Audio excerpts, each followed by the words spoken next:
जय हिंद students. BPSC mains answer writing का यह 45वां दिन है और आज का प्रश्न है मधुबनी पेंटिंग पर संक्षिप्त टिप्पणी लिखें। यह जो प्रश्न है अभी तक बीपीएससी द्वारा नहीं पूछा गया है, लेकिन भविष्य में इसे पूछे जाने की प्रबल संभावना है। हालांकि इंटरव्यू में यहाँ से प्रश्न पूछे जाते हैं इसके कलाकारों और साथ में इसके भविष्य को लेकर के, साथ ही यहाँ अभी लोकप्रिय क्यों हैं और अन्य जो कला हैं उसके कंपेयर में यह सफल क्यों है, जैसे कि मौर्य कला, पाल कला या पटना कला। इन तीनों के कंपेयर में मधुबनी पेंटिंग जो है ये ज़्यादा अभी फल फूल रही है। तो इस प्रश्न से संबंधित जितने भी कॉपियाँ हैं सारे सबमिट हो गई हैं। आइए एक एक करके हम सबको इवेलुएट करते हैं और देखते हैं कि कहाँ पे गलतियाँ हुई हैं। आप भी अगर हमारे से जुड़ करके मेंस आंसर राइटिंग करना चाहते हैं, साथ ही में डेली टारगेट बेस्ड स्टडी करना चाहते हैं, तो वीडियो के डिस्क्रिप्शन में दिए गए लिंक से आप हमारे टेलीग्राम को ज्वाइन कर सकते हैं। आइए हम आंसर्स को देखते हैं। मधुबनी पेंटिंग मूल रूप से मिथिलांचल की लोक कला है। इस लोक कला शैली में महिलाओं की भूमिका महत्वपूर्ण रही है। इससे महिलाओं की भूमिका के कारण ही इसे स्त्री कला भी कहा जाता है। जैसे पटना कोलम को पुरुष कला कहा जाता है, ऐसे ही मधुबनी चित्रकला को महिला चित्रकला या स्त्री कला कहा जाता है।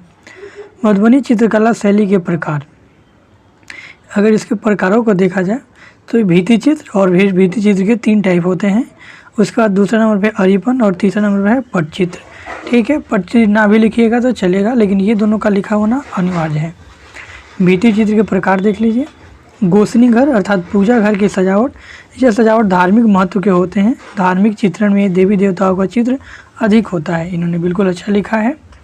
आगे देखते हैं दूसरा जो टाइप है कोबर घर। अच्छा, कोबर घर में 2 हो जाएगा। एक हो जाता है कोबर घर की नॉर्मल सजावट। इस सजावट में कोबर घर के भीतर और बाहर बने चित्र जो बनाए जाते हैं वो थोड़े कामुक प्रवृत्ति के होते हैं, जबकि कोबर घर के कोने कोनी को जो सजावट किया जाता है, या इसे बोल सकते हैं कि कोबर घर का जो पेंटिंग बनाया जाता है उसके जो बॉर्डर को सजावट भी बोला जाता है। और कुछ हद तक जो कोनियाँ होता है, चारों कोनों पे पशु पक्षी और पेड़ पौधों की चित्रकारी की जाती है, तो इसको कोबर कोनिया कहा जाता है। तो ये हो गया हमारा भित्ति चित्र का 3 टाइप। इसके बाद होता है अरिपन। अरिपन जो है आपने गांव में सुना भी होगा, अगर बीपीएससी के भी एस्पिरेंट हैं और आप बिहार के हैं तो इस चित्र को बनाने में अरवा चावल को पीस करके उसे पानी में मिला करके पानी में रंग मिला करके इसे चित्र बनाया जाता है। जनरली अगर आप अरिपन की बात करेंगे या भूमि पर या चौखट पर या दीवारों के जो चौखट होते हैं वहाँ पे बनाए जाते हैं, या फिर भूमि पर आंगन में बनाए जाते हैं। इसमें जो है मुख्य तौर पर जो अरिपन है हमारा, इसमें मुख्य तौर पे देखेंगे तो तांत्रिक देवी देवता या स्वास्तिक आदि के चित्र बनाए जाते हैं। चलिए हम आगे देख लेते हैं। पट चित्र जो है यह नेपाल से विकसित हुआ है। इस चित्रकला शैली का विकास नेपाल की पट चित्रकला शैली से हुआ है। यह मुख्यतः छोटे छोटे कपड़े और कागज़ पर बनाए जाते हैं। ये भी अच्छा है, जिन्होंने आज सबको लगभग कवर करने का प्रयास किया है। इनकी विशेषताएं देख लेते हैं। चित्र मुख्यतः दीवारों पर ही बनाए जाते हैं, मगर हाल ही में कपड़े और कागज़ पर भी चित्रांकन की प्रवृत्ति बढ़ी है। इस कला में चित्र अंगुलियों या बांस की कूंची से बनाए जाते हैं। इसमें प्रयोग होने वाले प्रमुख रंग हरा, पीला, लाल, नीला, काला, केसरी आदि हैं। इस चित्रकला को राष्ट्रीय और अंतर्राष्ट्रीय स्तर पर ख्याति दिलाने में महत्वपूर्ण पूर्व केंद्रीय मंत्री स्वर्गीय ललित नारायण मिश्र का भी इसमें योगदान है। साथ में यहाँ 1-2 चीज़ ऐड करना था जिसमें इनका छूटा हुआ है। इसमें कलाकार जो मुख्यतः हैं, जैसे कि कलाकारों में कौशल्या देवी, जगदम्बा देवी, सीता देवी, भगवती देवी, बुआ देवी, ये सब कुछ प्रसिद्ध कलाकार हैं। और इन कलाकारों में से कम 1-2 का मेंशन यहाँ करना थोड़ा ज़्यादा ज़रूरी है, क्योंकि इससे थोड़ा प्रभाव बढ़ेगा आंसर का।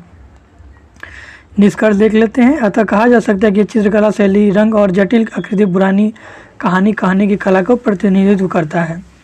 यह जो कला है, जैसे लास्ट लाइन इन्होंने लिखा है, इस चित्रकला को राष्ट्रीय अंतर्राष्ट्रीय स्तर पर ख्याति दिलाने में के अब केंद्रीय मंत्री हटा करके थोड़ा सा लिख सकते हैं, लेकिन ललित नारायण मिश्र का प्रमुख योगदान है। साथ ही में इसके प्रमुख कलाकारों जो कि मैंने बताया, ये लोग जो पद्मश्री से पुरस्कार भी मिला है इन लोगों को, पद्मश्री पुरस्कार, जैसे जगदम्बा देवी, सीता देवी, बुआ देवी, तो इनका भी 2-3 नाम मेंशन कर देंगे तो आपका जो है एकदम परफेक्ट आंसर हो जाएगा और फिर 6 से 7 मार्क्स आराम से मिल सकते हैं।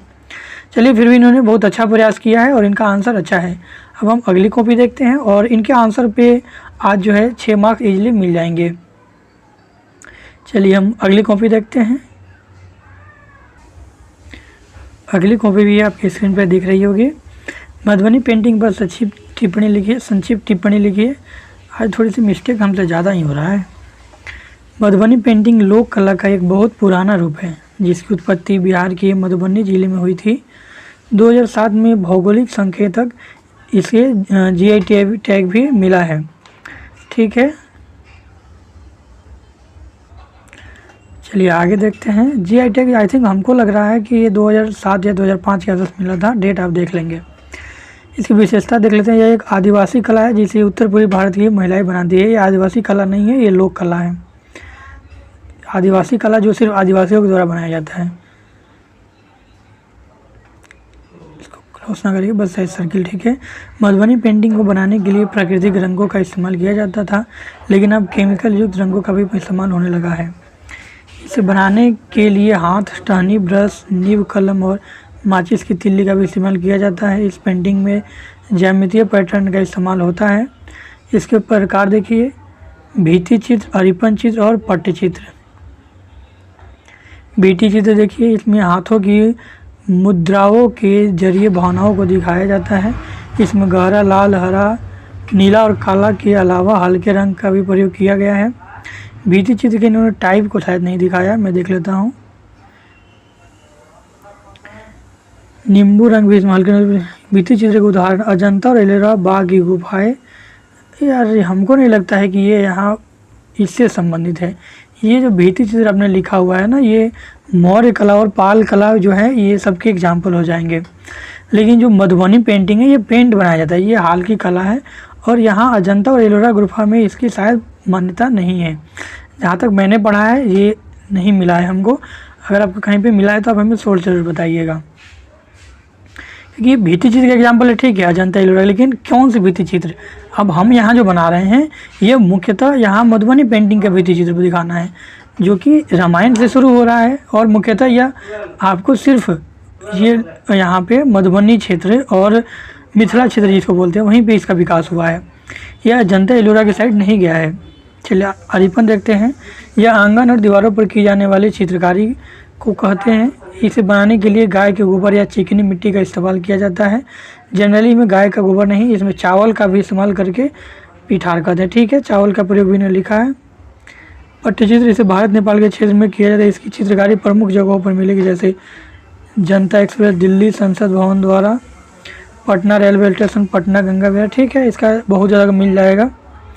निष्कर्ष देखिए, मधुबनी चित्रकला अपनी शादी के लिए जानी जाती है क्योंकि इसमें इस्तेमाल किए जाने वाले ब्रश और रंग अक्सर प्राकृतिक स्रोतों से लिए जाते हैं, जबकि पेंटिंग बनाने के लिए बांस की लकड़ी हो। ठीक है, इन्होंने प्रयास अच्छा किया है, लेकिन थोड़ा सा इनमें इम्प्रूवमेंट का जरूरी है। कुछ चीज़ें हैं जो कि गलत हुई है और वो बैड इम्प्रेशन डाल करके आपके मार्क्स को कम करेंगे। चलिए अगली कॉपी देखते हैं। अगला कॉपी आपके स्क्रीन पे है।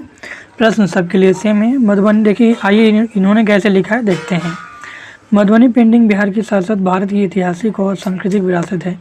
इसे मिथिला पेंटिंग के नाम से भी जाना जाता है। यह मुख्य रूप से बिहार के मधुबनी, सीतामढ़ी, मुजफ्फरपुर, दरभंगा, सहरसा। देखिए इतना पूरा ना लिख के हम डायरेक्ट लिख सकते हैं कि यह मिथिला क्षेत्र की है, क्योंकि 2 पेज में ही लिखा है तो ज़्यादा विस्तार इसको हम नहीं देंगे। मतलब क्षेत्रीय विस्तार जब आप 38 नंबर में लिखेंगे तो वहाँ पर थोड़ा ज़्यादा देंगे, लेकिन यहाँ पर सिर्फ हम ये लिख सकते हैं कि यह मिथिला क्षेत्र की कला है। हालांकि इसकी शुरुआत महिलाओं ने ही की थी और इस पर उनका दबदबा था, लेकिन आजकल पुरुष आजकल 2 बार हो गया है। आजकल पुरुष चित्रकार भी मधुबनी पेंटिंग कर रहे हैं। इसे हाल ही के दिनों में अंतर्राष्ट्रीय पहचान भी मिली है। ऐतिहासिक पृष्ठभूमि, मधुबनी पेंटिंग का इतिहास सीता के विवाह से जुड़ा है। सीता के विवाह के समय राजा जनक ने पूरे जनकपुर राज्य की दीवारों को रंगीन चित्रों से रंगने का आदेश दिया, जिसे बाद में मधुबनी पेंटिंग का मिथिला पेंटिंग के नाम से भी जाना जाने लगा। ठीक है, इन्होंने पूरा ऐतिहासिक विवरण भी दिया है। भूकंप सर्वेक्षण 1934 के दौरान ब्रिटिश अधिकारी को खंडहरों से मधुबनी पेंटिंग के बारे में पता चला और उन्होंने इस पर शोध करना शुरू किया। इन सब के बावजूद इसे राज्य सरकार की मान्यता 1969 में ही मिली और वह भी सीता देवी के बहुत प्रयासों के बाद। शुरुआत में इसे मिट्टी की दीवारों और प्लास्टर की दीवारों पर चित्रित किया जाता था, लेकिन आजकल इसे कैनवास, कागज़ और यहाँ तक कि कपड़ों पर भी चित्रित किया जाता है। मधुबनी पेंटिंग में भित्ति चित्र जैसे कि दीवार पेंटिंग और अरिपन रंगोली का प्रयोग होता है, मतलब बनाया जाता है। वर्तमान परिदृश्य, आजकल इसे दुनिया भर में सबसे ज़्यादा लोकप्रियता मिली है। हाल ही में मधुबनी पेंटिंग की कई प्रदर्शनी आयोजित की जा रही है। जापान के टोकामाची शहर में मधुबनी पेंटिंग का एक संग्रहालय भी बनाया जा रहा है। निष्कर्ष, अच्छा इन्होंने ख़त्म कर दिया। निष्कर्ष में देखते हैं, अन्य लोक कलाओं की तरह मधुबनी पेंटिंग भी बिहार और नेपाल के मैथिली भाषी लोगों के दैनिक जीवन के त्योहारों से बहुत मेल खाती है। आजकल मधुबनी पेंटिंग वाले कपड़े की बहुत अच्छी मांग है। मधुबनी पेंटिंग को बढ़ावा देने के लिए भारतीय रेलवे और बिहार सरकार ने संपर्क क्रांति, चलिए ठीक है, इन्होंने देखिए इनका आंसर नो डाउट बहुत अच्छा है, लेकिन इन्होंने जो विस्तार दिया है ये 38 नंबर के जैसा दिया है। जैसे 38 नंबर में जब हम लिखेंगे तो कुछ इस तरह ही हमारा आंसर होगा, सबका विस्तार होगा। जैसे स्टार्टिंग में अगर आप देखिएगा, इन्होंने स्टार्टिंग किया है, पूरा हिस्टोरिकल बैकग्राउंड दिया है और ऐतिहासिक पृष्ठभूमि यहाँ तक इन्होंने एक पेज में लगा दिया है पूरा। जबकि यहाँ पे आपको ध्यान रखना है कि आपको सिर्फ 2 पेज ही लिखना है। तो 2 पेज में अगर आप ऐतिहासिक पृष्ठभूमि ही देंगे सिर्फ, तो इसके विशेषताओं को कहाँ लिखेंगे। जैसे मैं नेक्स्ट पेज में देखूँ, दूसरे पेज में, तो इन्होंने सिर्फ नाम लिख दिया कि मधुबनी पेंटिंग को एक भित्ति चित्र होता है और इसके मधुबनी पेंटिंग का जो प्रकार है भित्ति चित्र है, जिसे दीवार पेंटिंग कहते हैं, और अरिपन है जिसे रंगोली कहते हैं। लेकिन इसके बारे में भी आपको लिखना होगा ना, क्योंकि भित्ति चित्र के 3 टाइप होंगे आपको, 1 2 3। अरिपन ठीक है, एक ही होता है। इन तीनों को आपको दिखाना होगा। तो आप क्या करेंगे, यहाँ से आप ऐतिहासिक बैकग्राउंड को छोटा करेंगे। ये जो आपने लिखा है ये 38 मार्क्स में जब आएगा तो इसको उतना विस्तार आप दे सकते हैं, नो डाउट। यहीं आप लोगों को सीखना है कि कहाँ हमें कितने विस्तार देना है और कहाँ कम करना है। इन्होंने नो डाउट बहुत अच्छा लिखा है, लेकिन इनको यहाँ 4 से ज़्यादा मार्क्स नहीं मिलेगा, क्योंकि जो मेन जो इनका पार्ट होना चाहिए उसको इन्होंने विस्तार ही नहीं दिया। अब जो ऐतिहासिक पृष्ठभूमि है उसको, और जो कि ये यहाँ पे शुरू किए हैं कि यह शुरुआत कहाँ से हुई, क्षेत्र जो है इसको एक लाइन में ख़त्म करेंगे कि यह मिथिला क्षेत्र की कला है। इसकी शुरुआत, ये वाला लाइन हम चाहें तो स्किप कर सकते हैं कि या सिर्फ लिख सकते हैं कि इसको अंतर्राष्ट्रीय पहचान दिलाने में कुछ कलाकारों की भूमिका है। ऐतिहासिक पृष्ठभूमि हम यहाँ चाहें तो छोड़ सकते हैं कि यह अंग्रेजों द्वारा खोजा गया था, क्योंकि इतना विस्तार हम इसी में अगर दे दिए तो फिर जो मेन पोर्शन है हमारा जिस पे हमें मार्क्स मिलने हैं वो नहीं मिल पाएगा, जो कि मधुबनी पेंटिंग के प्रकार हमको दिखाना है। क्योंकि एग्जामिनर को अब ऐसे लगेगा ना कि आपने सिर्फ जनरलाइज लिख दिया है। ये जो मधुबनी पेंटिंग है, ये अगर इसके बारे में आप अगर डिटेल से लिखेंगे तो एग्जामिनर को इतना समझ में आएगा कि हाँ इसके बारे में इसको नॉलेज है। लेकिन 2 जो मेन चीज़ें हैं इसको आप ना लिख करके बाकी आप जितने भी ये लिखे हैं इससे लगेगा कि आपने जनरलाइज करने का प्रयास किया है आंसर को, और वो जनरल मार्क दे करके आपको निकल जाएगा। तो आपको ध्यान रखना है कि यहाँ पे शॉर्ट किसको करना है, ठीक है, और किसको ज़्यादा विस्तार देना है। यहीं अगर आप वो 38 नंबर देना होता तो बाकी सब ठीक करके आप ये जो 3 टाइप है 5 पेज में ले जाने के लिए अरिपन भित्ति चीज़ को थोड़ा सा लंबा कर लेते और कलाकारों को जोड़ देते तो 5 पेज रुक जाता। लेकिन यहाँ पे 5 पेज पूरा नहीं, 2 ही पेज पूरा करना है। तो 2 पेज में आपके ये दोनों टाइप जो हैं और फिर भित्ति चीज़ के तीनों टाइप, इनको थोड़ा विस्तार देना आवश्यक है। अगर आप ऐसा नहीं करते हैं तो फिर आपको मार्क्स मिलने के चांसेज कम हैं। चलिए मैं आपको यहाँ पे 5 मार्क्स दे देता हूँ। हालांकि आप में सुधार की आवश्यकता है, आपने नो डाउट बहुत अच्छा लिखा है, लेकिन ये 38 मार्क्स के जैसा आपने लिखा है, इसे आपको 8 मार्क्स के जैसा लिखना है। 8 मार्क्स में सबको सम्मिलित करना है 2 ही पेज में। चलिए आगे बढ़ते हैं। अगली कॉपी हमने दिया है, स्क्रीन पर आपको दिख रहा होगा। इनके लिए प्रश्न सेम ही है, मधुबनी पेंटिंग और उस पर संक्षिप्त टिप्पणी लिखना है। आइए देखते हैं इन्होंने कैसे लिखा है। मधुबनी पेंटिंग का इतिहास काफ़ी पुराना है, परंतु इसे ख्याति हाल ही के दशकों में प्राप्त हुई है। देखिए ऐतिहासिक विवरण इन्होंने अब एक ही लाइन में दे दिया। बिहार का मधुबनी जिला मिथिला संस्कृति का हृदय स्थल है, इसलिए इस पेंटिंग को मिथिला पेंटिंग भी कहा जाता है। वर्तमान में मिथिला की चित्रकला अनेक नई पुरानी लोक कलाओं, लोक मान्यताओं व परिकल्पनाओं के आधार पर रची जा रही है। इस कला में महिलाओं की अधिक भूमिका रही है, इसलिए इसे महिला या स्त्री कला भी कहा जाता है। मधुबनी पेंटिंग का मुख्यतः जो प्रकार है वो भित्ति चित्र है और अरिपन है, ठीक है। पटचित्र चाहे दे सकते हैं, छोड़ भी सकते हैं, कोई दिक्कत नहीं है। पर्व त्योहारों सामाजिक जीवन पर आधारित होता है भित्ति चित्र, मतलब इसमें जो है जनरली भगवान के चित्र बनाए जाते हैं। और भित्ति चित्र 3 प्रकार के होते हैं। प्राकृतिक रंगों के माध्यम से घरों की पक्की सतह पर विभिन्न त्योहारों में इसका स्वरूप भिन्न भिन्न होता है। चलिए इन्होंने ठीक है लिखने का प्रयास तो किया है। मुख्य रूप से कृष्ण लीला का चित्रांकन, इसमें चावल का आटा, सिंदूर आदि का उपयोग, ये ठीक है। अरिपन वाला पार्ट। प्रमुख केंद्र मधुबनी, दरभंगा, सहरसा, पूर्णिया। देखिए इन्होंने एरिया को भी एक लाइन में सबमिट कर पूरे को सम्मिलित कर लिया। मिथिला पेंटिंग की विशेषता, देखिए इसमें चित्रित वस्तुओं को मात्र सांकेतिक रूप में दिया जाता है। यदि किसी पक्षी को दिखाना हो तो उनका आकार ऐसा नहीं है कि वो कोई पक्षी है। इस पेंटिंग में प्राकृतिक रंगों का प्रयोग किया जाता वो इसे बनाने के लिए हल्दी, केले के पत्ते, पीपल की छाल आदि का प्रयोग किया जाता है। इस चित्र में खास तौर गहरे लाल रंग, हरा, काला व नीला का प्रयोग होता है। इसमें विशेषतः हिंदू देवी देवताओं की तस्वीर, प्राकृतिक नज़ारे, धार्मिक पेड़ पौधे व विवाह के दृश्य देखने को मिलते हैं। इन्होंने सबको सम्मिलित कर दिया अलग अलग ना लिख करके, ठीक है। उपलब्धियाँ देखिए, मधुबनी रेलवे स्टेशन पर स्थानीय कलाकारों द्वारा मिथिला आर्ट गैलरी का निर्माण किया गया है, जिसका सौंदर्य दुनिया भर में चर्चा का विषय बना है। जापान में भी मधुबनी पेंटिंग इतिहास से जुड़ी संग्रहालय मौजूद है। निष्कर्ष देखिए, मिथिला की इस चित्रकला में न केवल मिथिला की बल्कि संपूर्ण भारत की आध्यात्मिक और सांस्कृतिक प्रतिबिंब झलकता है। हजारों वर्षों से चली आ रही इस प्राचीन कला को मिथिलावासी धरोहर के रूप में आज भी जीवित रखे हुए हैं। चलो ठीक है, इनका प्रयास भी अच्छा है। ये इन्होंने थोड़ा सा जो 3 इसके टाइप है ना, जैसे कि यहाँ मैं आपको दिखाता हूँ फर्स्ट पेज में, किधर गया ये, जस्ट नीचे आ जाओ यार। जो भित्ति चित्र के टाइप हैं उसको थोड़ा सा लिखने, और अरिपन का तो कोई टाइप नहीं, भित्ति चित्र के टाइप को थोड़ा सा अगर दिखा देंगे तो ज़्यादा प्रभाव पड़ेगा और एग्जामिनर को ये लगेगा कि हाँ इसके बारे में थोड़ी नॉलेज है। बाकी जनरलाइज जो चीज़ें हैं वो तो हर कोई लिख ही लेगा, तो आपको इस पर थोड़ा ध्यान देना है। चलिए, सबसे अच्छी बात है कि इनमें कोई ग्रामेटिकल मिस्टेक नहीं है, कोई ऐसी चीज़ नहीं लिखा है जो कि गलत हो सके। चलिए हम अगली कॉपी लेते हैं। अगली कॉपी इंग्लिश मीडियम की, आइए ये भी देख लेते हैं। Madhubani painting is a folk art of the Mithila region of Bihar. This style of painting is characterized by using brush, column, geometric pattern, ठीक है। इन्होंने ब्यूटीफुल कलर, ओके, इन्होंने अच्छा लिखा है। मधुबनी पेंटिंग और Mithila painting art got is GI tag in 2007। अच्छा 7, हमको जहाँ तक डाउट है कि 5 या 7, तो थोड़ा सा आप लोग डेट देख लेंगे। Themes of Madhubani painting, it is based on the character which depict the style of Hindu deities like Krishna, Rama, Lakshmi, ठीक है। Paintings theme was also based on sun and noon which makes the painting mysterious. शायद इन्होंने type नहीं लिखा है कि कितने type और कौन कौन सा है इसमें, मैं एक बार फिर से देख लूँ। थीम लिखा है, उसके बाद उससे पहले भूमिका है, फीचर्स नीचे हैं। The use of rich early columns and tribal pattern make this painting attractive. Women used to paint these on the wall of their home.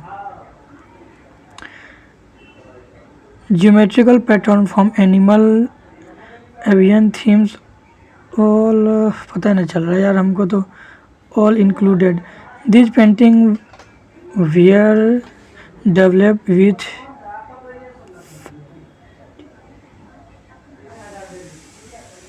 अच्छा ये बनाया किससे जाता है, twigs, match sticks and fingers, ठीक है। अच्छा ये देखिए इन्होंने सिर्फ जनरलाइज फॉर्म दिया, तो हमें आपको बता दो अगर आप जनरल लिखेंगे तो आपको मार्क्स भी पूरे जनरली देगा एग्जामिनर। तो आपको कुछ विशिष्टताएं दिखानी है ताकि आपका आंसर किसी औरों से अलग लगे। ये जो जनरल फॉर्म है वो हर कोई लिख लेगा, तो आपको इन चीज़ों का ध्यान रखना होगा। हालांकि आपको मैं मार्क्स 4 ही दे रहा हूँ, हो सकता है इससे ज़्यादा भी मिल जाए, लेकिन आप जनरल सिर्फ नहीं लिख सकते हैं, थोड़ा सा आपको इम्प्रूव करना होगा, इसके टाइप को दिखाना होगा, क्योंकि मेन वही हो जाता है ना। और इसके आर्टिस्ट को भी थोड़ा सा दिखा सकते हैं, GI टैग आपने दिखाया हुआ है, साथ में यह अभी क्यों इतना प्रासंगिक है और सरकार इस पर ध्यान भी दे रही है, तो ये सारी चीज़ें आप ऐड कर सकते हैं 2 पेज में।